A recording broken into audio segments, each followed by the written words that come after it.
All right, good afternoon. How are you guys all doing? Yes? Everyone's in a little bit of a food coma. Have lunch yet or on the way to lunch? All right, well, welcome. Thanks for joining. I'm Justin Jackson. I'm a president for Valorum Reply. We're a professional services firm based here in the US in Kansas City, and we focus on a variety of Microsoft technologies, anywhere from IoT, application development, data, artificial intelligence, immersive.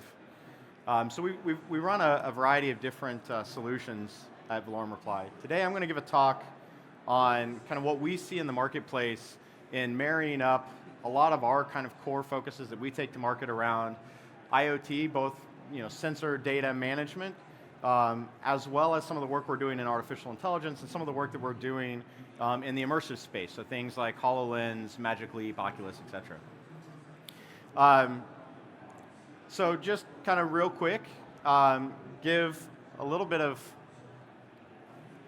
there we go, make sure we're catching up here.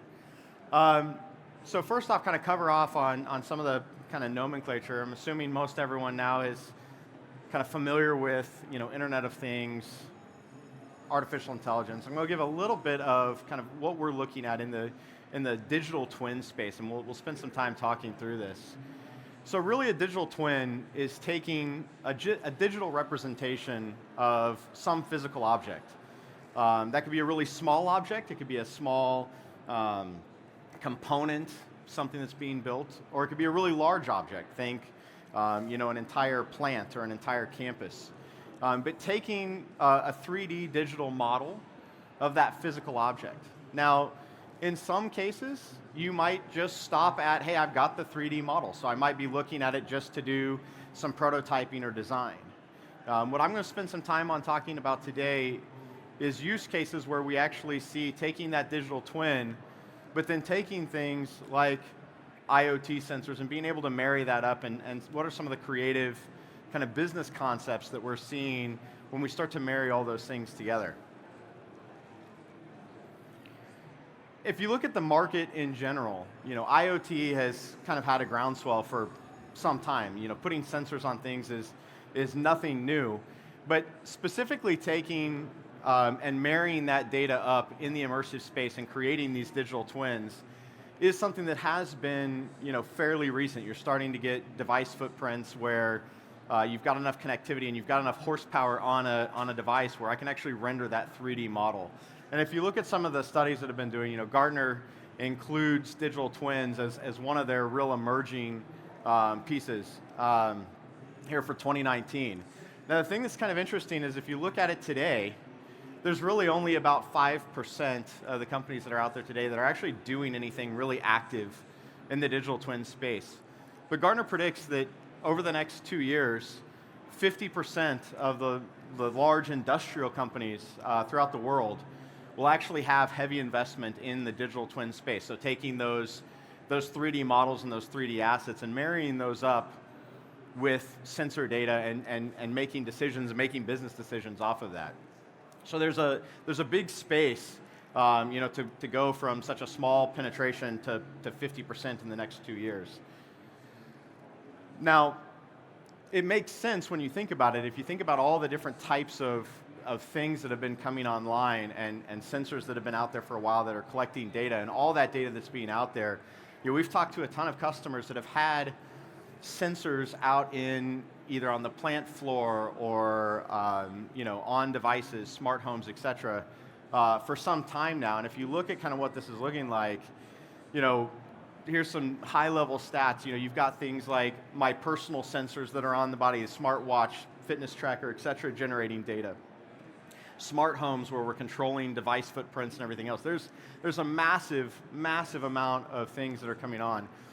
Current studies predict that by 2020, we will have 1 million devices per hour coming online into that sensor space. So we have a surplus now of tons of sensors coming in, spewing data out. But what do we do with that data? Historically, that data has been something where the sensor's gone and dumped it off into a flat file or into Stream Analytics or something like that. It's just been spewing data, and there really hasn't been a lot of business decisions made off of that. There hasn't been a really good way to visualize that volume of data or do anything with that. And so we're starting to see a lot of our customers start to come up with creative ideas with us on how can we take that data and actually be able to put that to use to make good business decisions. So when you start to take that physical world where all that sensor data lives and start to marry that up with actually things that we have in the digital space. So taking things like, hey, I've got devices out on the plant floor that are giving me data, and how do I make operational decisions? How do I do predictive intelligence to say, what happens based on a certain parameter? We had a customer that was really kind of interesting. They were in the manufacturing space, and they were sitting there going through and doing some work on the plant floor. They were doing a walkthrough tour, and about mid-tour, the gentleman that was giving that tour stopped, walks over to a machine, talks to the guy, and goes, hey, something's about to break here, comes back, and they start going, well, how did you know that was going to go wrong? Did you see a sensor or something like that? He said, no, I worked on the plant floor long enough that I could hear a particular pitch, and when that pitch kind of changed, I just knew, usually that device was about to fail. And so you start seeing even not just the traditional, I've got a sensor that's tracking heat or tracking pressure, things like that, but now how do I start to gauge from a variety of different types of devices? Maybe it's a microphone that's simply listening for a pitch change. But you start taking all these things across the devices, and you start marrying those up to say, okay, how do I give people predictive intelligence? How do I use machine learning models to say, hey, if I've seen these things, I know typically what would have happened next, or I can give some insights, or I can run a dashboard in that regard. So we're starting to see a number of different use cases really kind of come to light. And I'll talk through a scenario that we're doing, and we've actually got a demo over at our booth. If anyone wants to stop by and talk to us later, we can kind of show you a little bit of this in action. But where are we seeing digital twins and these IoT sensors really start to kind of pay off? So some of it's in virtual prototyping. Take some of the sensor data that I have from that physical world, but then go make parameter changes in a 3D model and trying to decide, hey, if I made this tweak here or I made this tweak there, let me run through that scenario without having to make the investment in actually changing the physical layout. We see this a lot like in plant floor optimization, where we'll run sensor data, maybe it's heat sensors, maybe it's proximity sensors, and we'll go get that data from the current layout, and then be able to go back and tweak some of our 3D models and rerun those simulations to see what that looks like. Obviously, we see a lot of it in the planning space, so being able to sit down and take that same data, do those plant floor type layouts and optimization. Organizational orchestration. So what, if I'm looking at how do I move something through an assembly line process, how do I visualize that? The ones that I've got kind of highlighted down here in blue is actually one that I'm going to talk through a use case that we have today that we've done a demo on. And it really kind of runs the gamut from being able to take real-time data in that digital twin, see what data the sensors are giving me from a particular plant in this case. But how do I take that and not only do the traditional monitoring, right? If I said you have to wear a lens on your head to sit there and watch just a basic dashboard of are my sensors green, yellow, or red, I didn't really gain a whole lot of business insight from what I could have done in just a 2D screen.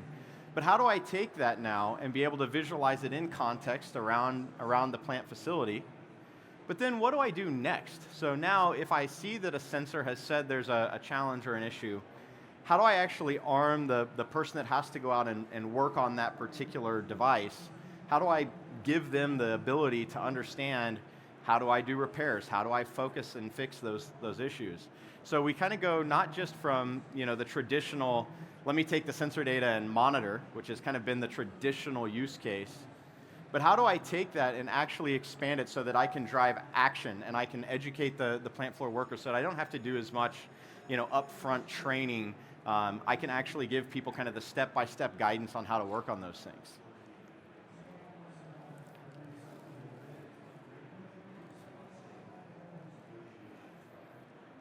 So this is just a quick screenshot, and I'll kind of walk through what this particular use case is here. So we have a customer, they operate basically chemical plant facilities.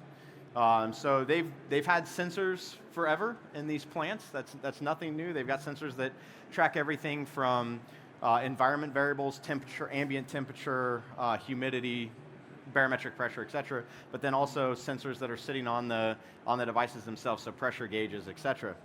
But one of the things that they were challenged with was, how do we see where these things are? Because usually on their 2D dashboard, you simply had, here's a device with a serial number, maybe it had a location variable on it, and that device would show green, yellow, or red. And so if you had someone that was new to the plant facility and they managed a variety of these plants, trying to explain to them in context, well, where is that device if I need to go physically check something or physically fix something was a challenge for them.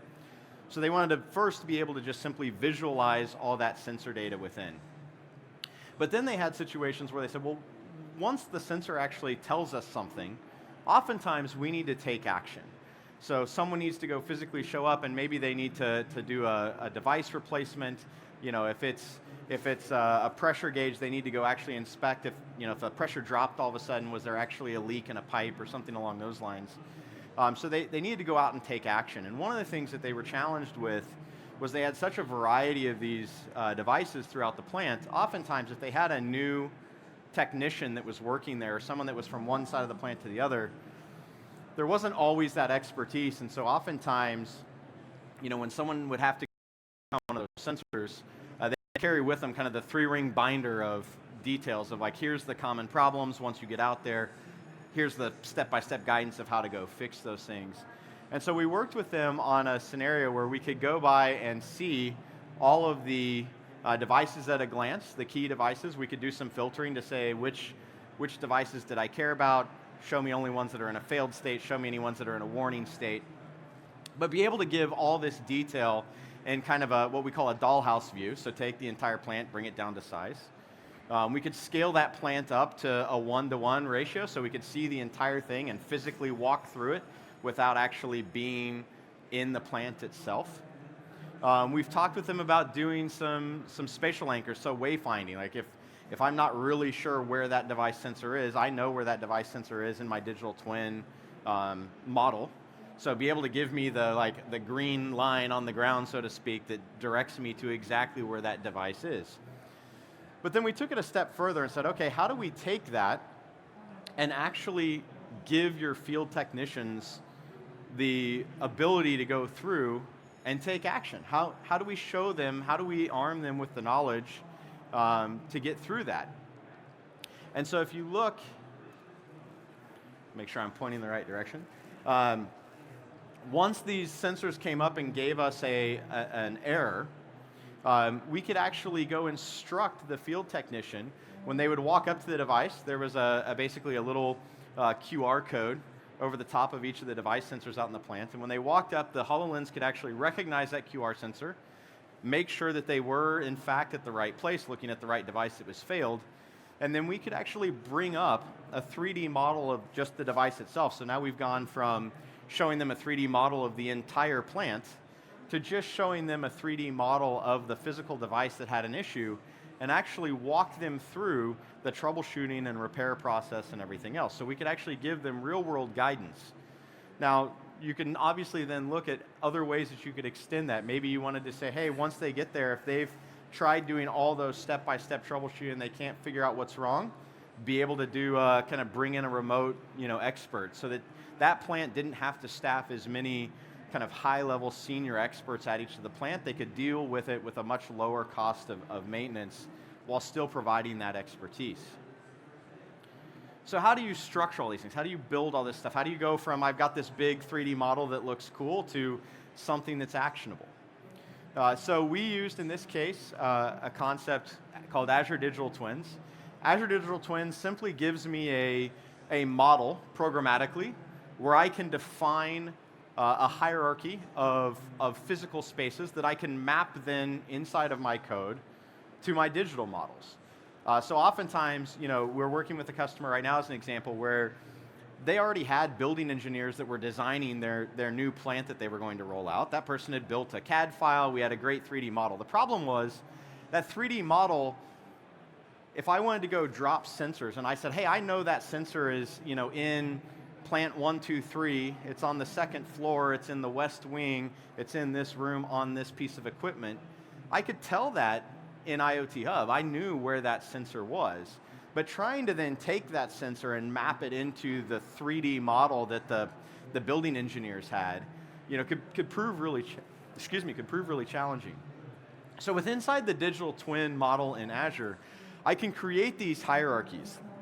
How you go about creating these hierarchies is largely up to you. You can decide what is the appropriate concept. Maybe it's, if you're in a kind of a multi-customer, like a B2C scenario, you may have your top level being the customers that you have, and then their hierarchies within each customer. If you're a single business entity, you may sit back and say, you know what, the only thing I care about is I've got a single building.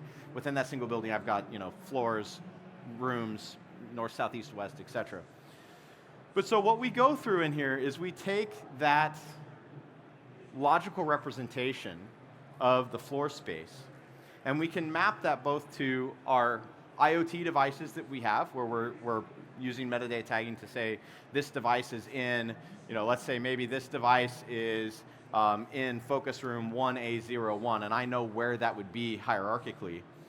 And when we ingest those 3D models, those 3D CAD drawings, we can actually map in those 3D models this same exact hierarchy. And then when the model gets rendered with inside of, in this case, the HoloLens, I actually know where to stream the various data to inside of that 3D dollhouse based on this kind of hierarchy. So we're able to go and say, okay, I've got this model up here that tells me what is the logical relationship of the chemical plant. It's plant, it's a plant in this city. This is the plant name. If we've got multiple plants, it's on this floor, it's on this piece of equipment. And so we can map that down in here so that then when the IoT Hub is sitting there relaying data back and forth to our endpoint, we actually know, based on the device ID, exactly where in our 3D model to go drop that device and render objects. So I'll kind of give you a quick video. If you want, you can swing by our booth. We're kind of down here at the end. The big green neon sign that says reply, and you can run through this in person. But basically what we had here on this model was I could go place a 3D model of that facility, and I could take, in this case we did a prototype mock-up where we took a handful of sensors, and we could map where those sensors were. Now if you see down here on the bottom, what we actually did, this is a mock-up of what they would have out in the facility. We've got a device here with a QR code, and when you go in and it tells you, device 1, 2, 3, 4, 5 is in a failed state, to validate, we would go in and you'd sit down and you'd look at that QR code, and it would scan it and go, yes, we've made sure that this device is the one that was errored out, and you could actually run onboard system diagnostics from within that, and if the diagnostic said, no, we've actually found an issue, it would actually come in and give you, if you saw in the video, that 3D model of the device itself, and it would walk you through and say, first you need to take these screws out, and it would show you the real-time step-by-step animation, and it would do validation checks at each of those stages to say, okay, yes, I can confirm that you've cut the power because I see that that device no longer is carrying current. Okay, now here's the offline steps I need you to do. Pull this fuse, put a new fuse in, put the device back together, turn it back on. We will wait to see that IoT Hub is picked back up, that that device is registered, and that it's showing green. And once that's happened, you can complete kind of those troubleshooting steps. So we run all the way from your traditional just device monitoring, all the way through to being able to take that field technician and give them step-by-step guidance that says, how do I go through, make these changes, how do I make these fixes and validate that I'm back to a green state. And so that's kind of been the focus. I give you a glimpse into a use case that we've seen with some customers. Like I said, if you have any questions or want to be able to see that, I'll be standing here for a little bit afterwards. Otherwise, you can come check us out in the booth, and happy to answer any additional questions that you have. So thank you very much. Please remember to do your evaluations. We appreciate it. Thank you, guys.